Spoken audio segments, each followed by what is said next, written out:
You ever get roasted so casually by your own family that it feels less like a joke and more like a message? That was my Tuesday. It happened in the family group chat. You know the kind, full of grainy selfies, gifs that haven't been funny since 2012, and daily, inspirational quotes from Aunt Trish that sound like they were pulled straight from a Facebook page run by Kat. Most days I muted it and kept scrolling. But this time? Trish dropped a meme that stopped me cold.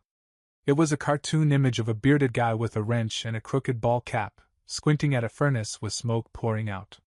Big red letters above it read, "Trade school equals failure with tools, face with tears of joy wrench." Below the meme? My name. Tagged. Twice. She even added a comment. Couldn't resist. Sorry, not sorry, winking face with tongue. My cousin Rachel responded with a skull emoji and STOPPP face with tears of joy, he's gonna be so mad. And my mom? She hit it with a laughing face react. That's when I left the group chat. Quietly. No dramatic exit, no final message, just tapped, leave conversation, and that was it. Because if that's how they saw me, as the family punchline, I didn't need to stick around and clap back. I wasn't going to defend a life they'd already decided wasn't worth applauding. Let me back up. Growing up, I was the hands-on kid. I took apart our microwave when I was 11 just to see if I could fix the turntable. I couldn't, but I tried. I once rewired our porch light when it started flickering, using a tutorial I found buried 3 pages deep on a sketchy DIY forum. My room looked like a mini hardware store half the time. Sockets, wires, busted remotes. I didn't have toys, I had tools. My parents didn't get it. They weren't cruel. Just dismissive. My dad, an accountant who believed spreadsheets were sacred texts, would always say, "You've got potential, but no direction." My mom, a biology teacher, called my projects cute distractions. Every time I brought home a handmade fix or tried to explain what I was learning, she'd smile like she was humoring a toddler showing off finger painting. Meanwhile, my cousin Rachel? She got a cake just for declaring pre-law. At family dinners, she'd go on and on about her internships, and they'd hang on every word like she was delivering the State of the Union. Me? I once mentioned I was studying HVAC systems, and someone asked if that was like duct cleaning? By high school, I'd stopped trying to impress anyone. I wasn't failing, but I wasn't getting medals either. No AP classes. No future business leader awards.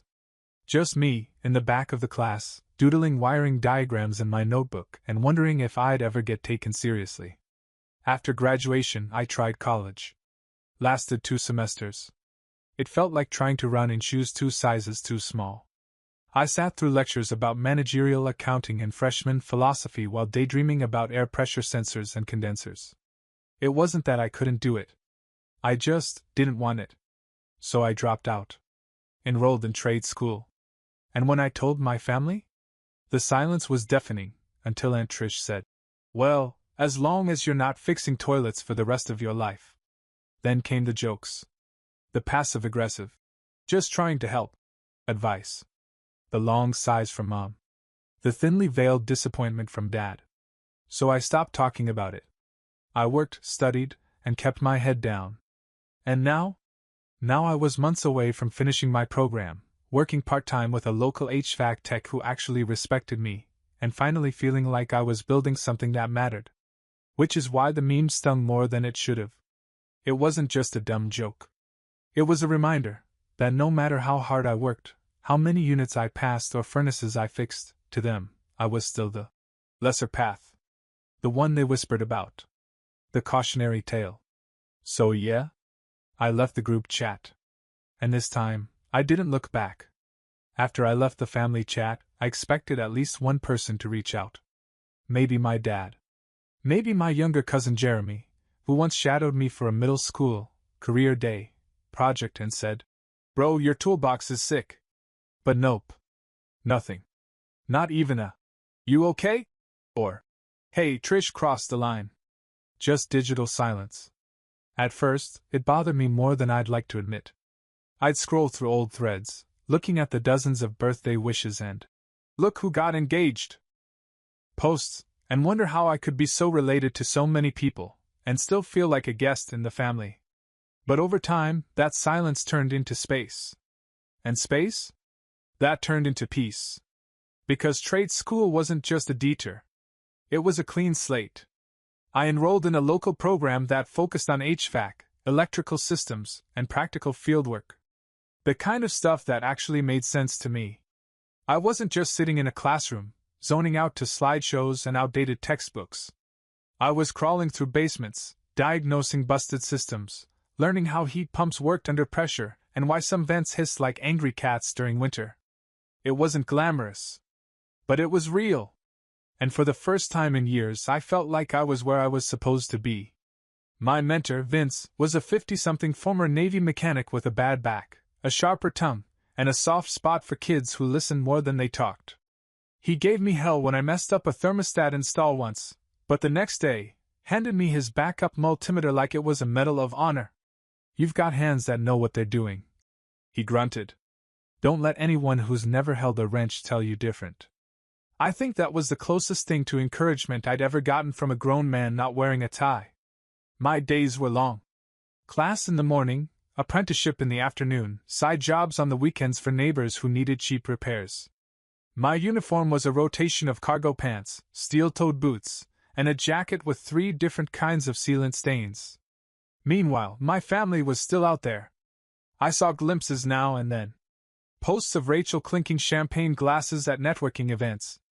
Aunt Trish posing beside a fireplace with a caption like, "Surround yourself with warmth, not drama."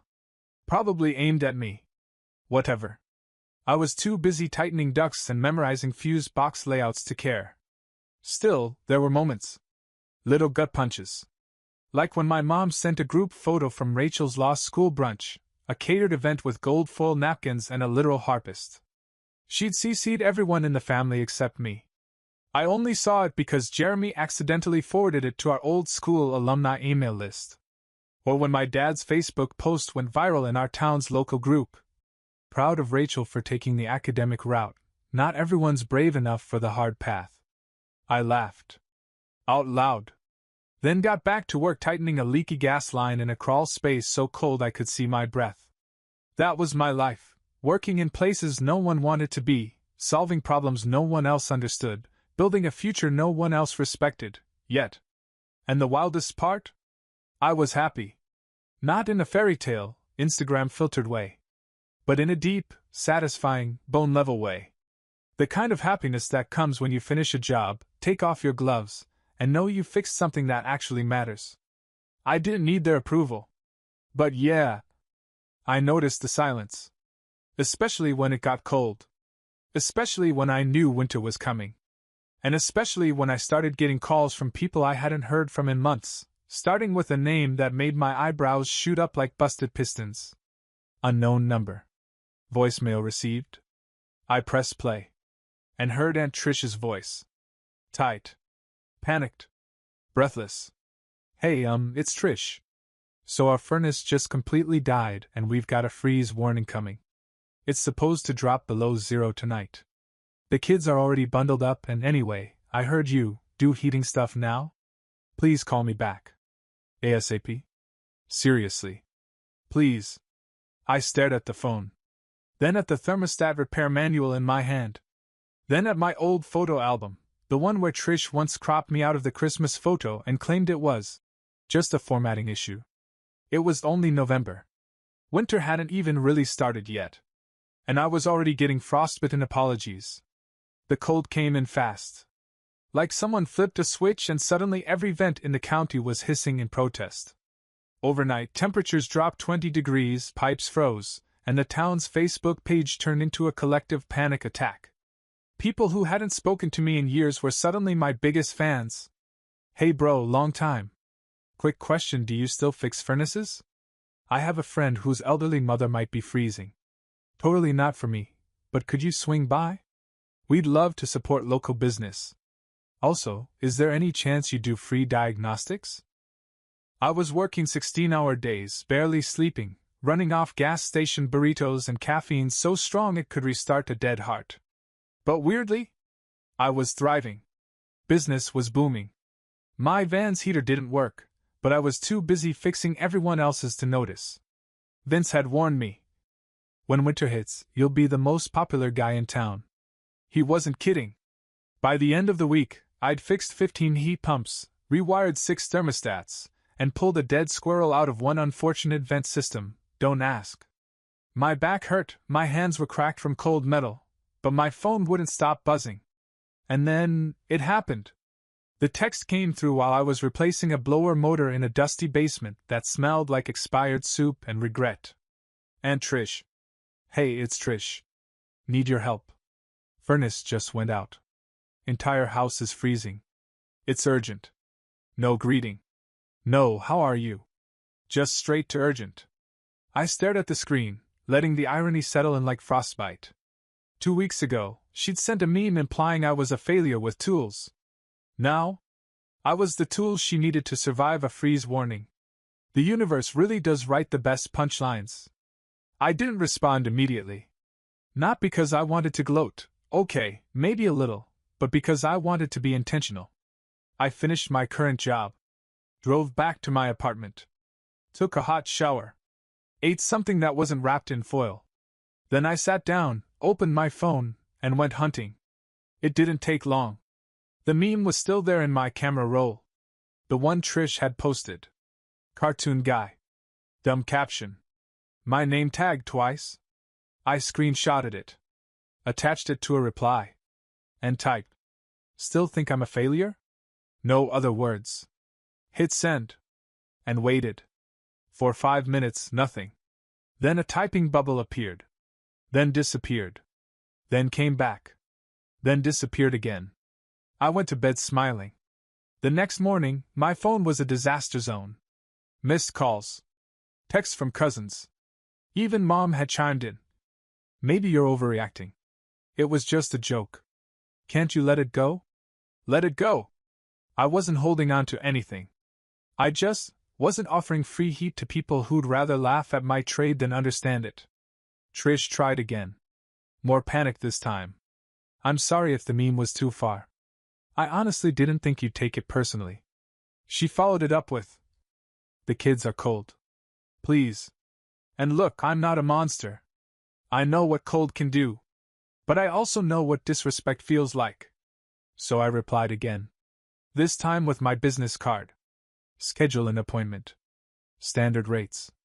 Emergency call fee applies. 10 seconds later, she called. I didn't pick up. Another text buzzed in. I'm your family. And I thought.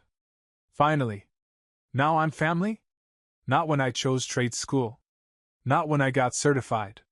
Not when I worked my way up without a dime from them. No. Now that her thermostat was dead and her house felt like a meat locker? Now I was family? Nah. Let her call someone else. Because this time, failure with tools, was fully booked. By the end of the week, I'd heard from nearly every branch of the family tree, uncles, cousins, in-laws, even friends of Trish. Apparently, when pipes froze and thermostats died, the failure with tools suddenly had value. One message read, heard you're busy but thought maybe you could squeeze us in? The baby's cold. No name. No greeting. Just guilt in emoji form. Another gem from cousin Derek. Yo bro, my furnace is making a weird clunking noise. Think it'll last the night? Attached was a blurry video of a heating unit that sounded like it was coughing up nails. I didn't respond. Because when you build something from nothing, when you crawl through insulation and busted vents to make a living, you don't owe favors to people who laughed at the foundation. And Aunt Trish? She wasn't done yet. After her first panic text, she followed up with a soft-pitch version. We'll pay whatever you charge. I know we got off on the wrong foot. Wrong foot? Lady, you posted a meme calling me a walking disappointment and tagged me twice like it was open mic night. I finished my current job, cleaned up, and then scrolled through my camera roll. There it was. The meme. Cartoon guy tool belt. Trade school equals failure with tools. The same one she thought was hilarious a month ago. I screenshotted it. Send it back. And added one line. Still think I'm a failure? Her typing bubble popped up, then disappeared. Twice. Then came another message. The kids are cold. Please. And that's where the guilt tried to sneak in. But here's the thing. I'd spent years trying to be enough for a family that only looked up when it was convenient. I wasn't going to cave the moment they finally noticed I had skills they needed. I sent my business card. Standard rates apply. Emergency calls are double. She didn't reply. But my mom did. She called the next morning, no small talk. Josh, she snapped. You need to call your aunt. I paused. You mean the one who turned me into a joke before asking for help? She's your family. There it was. The classic guilt boomerang. Family. As if that word erased everything that came before. Funny, I said. She didn't remember that when she cropped me out of the family newsletter. Or when she said HVAC was manual labor for dropouts.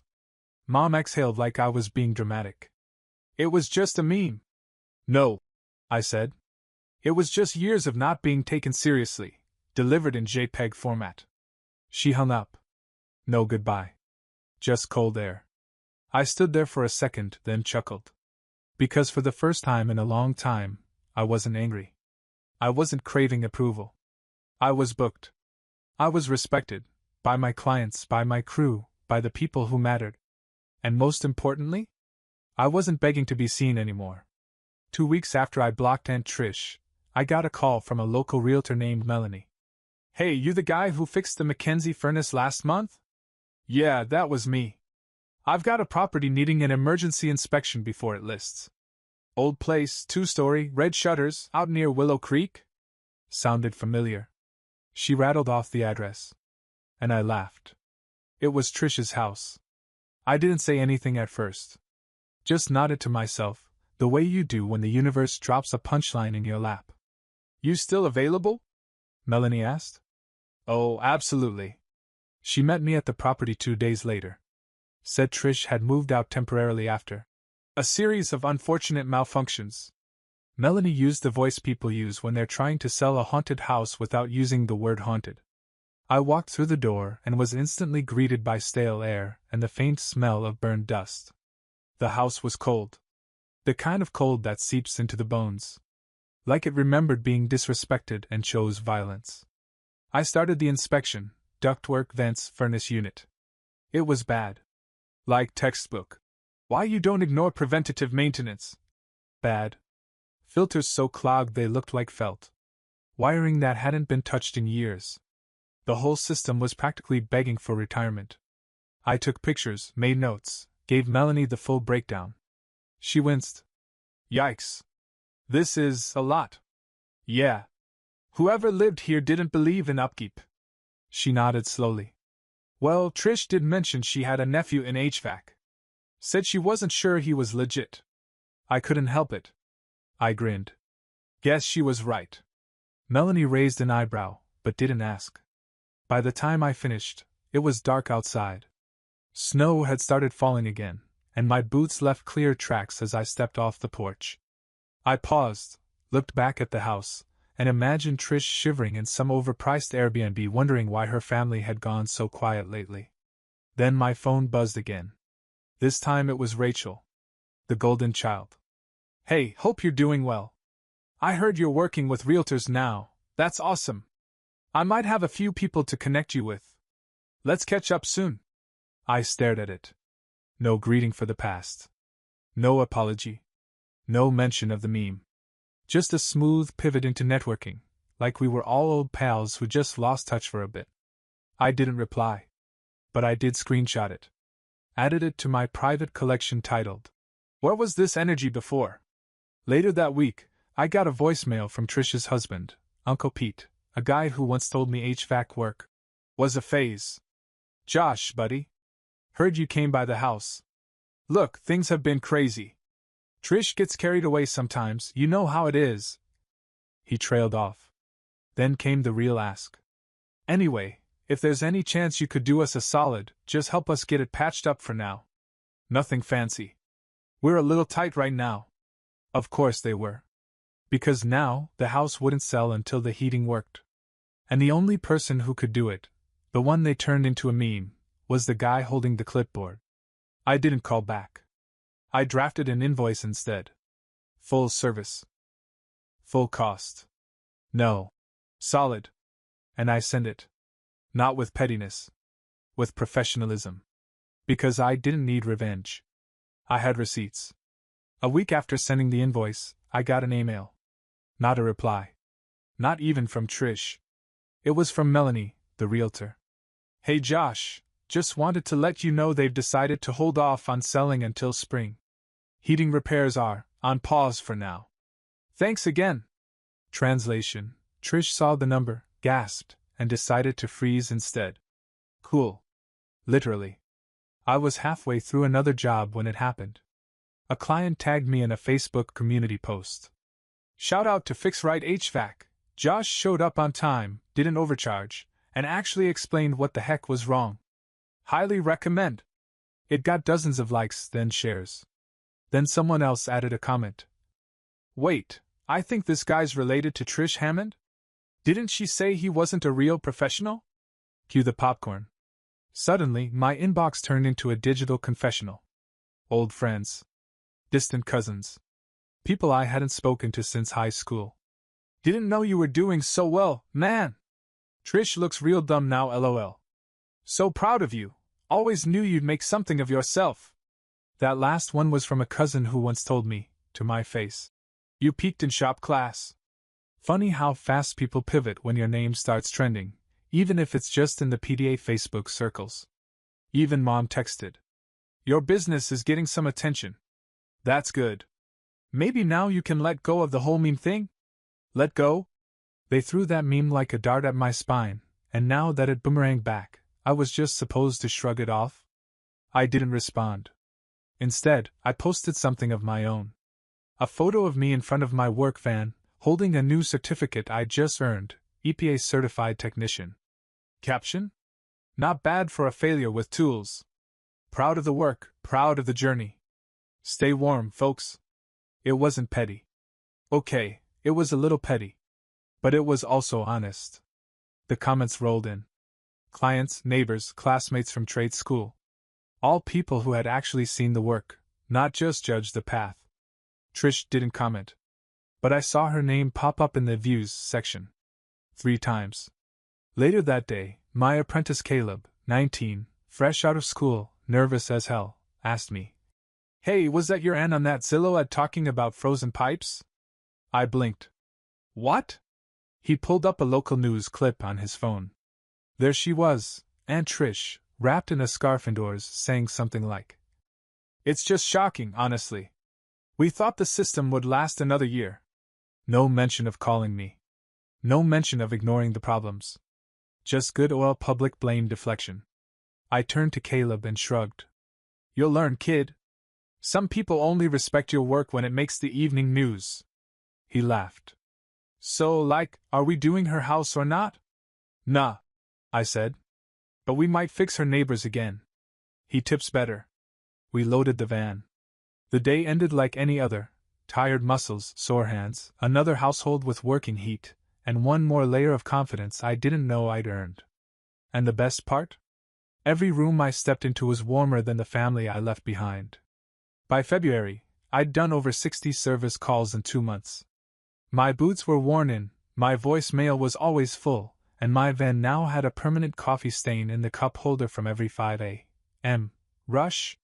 They say you know you've made it when you can finally afford to slow down. I hadn't slowed down. But something had shifted. I wasn't just fixing heat anymore. I was getting recognized. People started waving when they saw my van. Strangers stopped me at gas stations. I even got a shout-out in the town newsletter under Local Business Heroes. And then, the unexpected happened. I got nominated for a neighborhood business award. Apparently, 2 clients had submitted my name.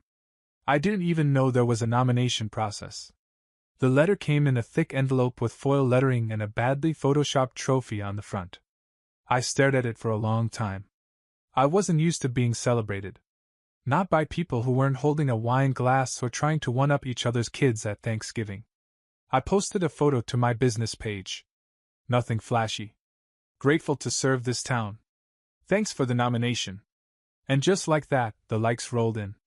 Clients. neighbors, other techs, even a couple of folks from trade school. But the one that stood out? Rachel. She liked it. Didn't comment. Didn't message. Just a quiet like. Trish messaged though. Her first in months. Saw your post. Congrats. I know we've had our differences, but you've really built something. Maybe one day we can sit down and talk. Would love to clear the air. No mention of the meme. No apology. Just a soft tap on the door she helped shut years ago. I didn't reply. Not out of anger. Just choice. Some bridges don't burn. They freeze. And I'd learned how to build my own roads across the ice. Instead, I kept working. Expanding. I brought Caleb, my new apprentice, to his first solo repair. He was 19, nervous, and reminded me of myself. The kid had potential, but he still said sorry every time he dropped a wrench. We fixed an old townhouse heater together. The owner tipped us in banana bread and a mug with "Thanks a ton," written in Comic Sans. Caleb beamed the whole ride back. You always know what to say, he said. With clients, I mean. I shrugged. Only because I'd been ignored by the best of them. He looked confused. I laughed. Don't worry. You'll figure out how to be loud without shouting. Just keep showing up. That afternoon, I took him to the storefront I'd just signed the lease for. It wasn't huge, just a clean spot on the corner of Maple and First with room for a front desk, 2 workstations, and a back room for gear. But to me, it looked like a future. I unlocked the door and let him step inside first. This is ours? Ours? I nodded. We're not just fixing things. We're building something that outlasts the winter. He turned slowly, looking at the walls, already dreaming. You think we can put up a neon sign? Let's not get carried away. He grinned. Then deadpan. Do we send your aunt a flyer? I smiled. Nah, I said. We'll let the cold do the talking. Spring came early that year. Not in a poetic, birds are singing way.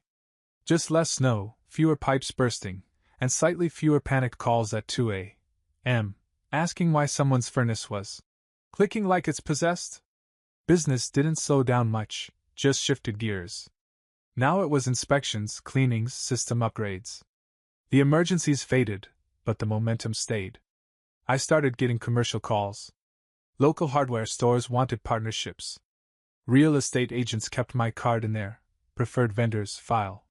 People were asking for me by name. That never used to happen. I used to be the kid in the background. The one at family dinners who got asked, "So, what do you do again?" Now my name carried weight, not because I demanded it, but because I earned it. One Saturday, Caleb and I were organizing the new office when he asked, "Are you going to the family barbecue next weekend?" I blinked. I wasn't invited. He raised an eyebrow. Seriously? Seriously. I hadn't expected an invite, but hearing it aloud hit harder than I thought. I guess part of me thought they might try, even a half-hearted group text. But nothing. Just silence. Then Caleb said, "Want to throw our own?" I laughed. "What, like a grand opening cookout?" "Yeah," he said, shrugging. "Why not? You've got a van, a storefront, a mug that says thanks a ton. Let's celebrate." So we did. We set up folding tables out front. Got a friend to bring a grill. Passed out flyers to past clients and neighbors. Made a cheesy sign that said, "Fix right HVAC, now with bonus hot dogs." Dozens of people showed up. Clients brought their kids. A realtor gave me a referral on the spot. Even Vince, my old mentor, stopped by and grunted. Not bad for a kid who used to trip over extension cords. And then, just as I was wiping mustard off my shirt, I saw her. Aunt Trish. Standing across the street. Watching. She wasn't dressed up. No sunglasses, no heels. Just jeans, a windbreaker, and an expression I couldn't read. She didn't walk over. Didn't wave. Just stood there for a moment, then turned and walked away. And you know what? I didn't feel anger. Or triumph. Or anything Instagram-worthy. I felt peace. Because I wasn't invisible anymore. I didn't need her to see me. The whole town already did. Later that evening, after we cleaned up, I sat in the new office alone for a while. The lights were dim. My boots were off. I leaned back in the creaky office chair and exhaled, deep, heavy, grateful. On my desk was that old meme.